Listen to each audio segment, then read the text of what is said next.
Pertamina Patraniaga Region Sulawesi resmi memberlakukan pengisian BBM bersubsidi di seluruh wilayah Sulawesi Selatan dengan menggunakan kode batang atau QR Code aplikasi My Pertamina.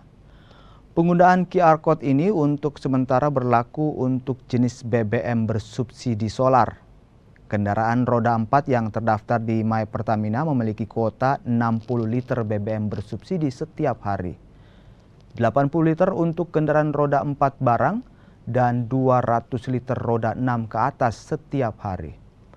Sementara untuk kendaraan yang belum terdaftar, maksimal akan mendapatkan kuota hanya 20 liter per hari. Pertamina juga telah menyiapkan posko pendaftaran di setiap SPBU di Sulawesi Selatan. Menggunakan QR Code.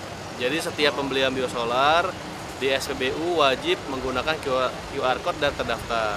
Nah, untuk konsumen yang belum terdaftar, silakan melakukan pendaftaran di SPBU.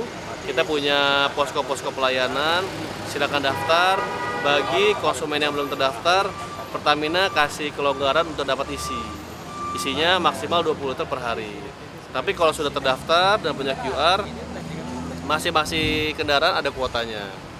Untuk roda 4 itu 60 liter, untuk kendaraan roda 4 barang itu di 80 liter, dan roda 6 ke atas itu 200 liter. Seperti itu teman-teman sekalian.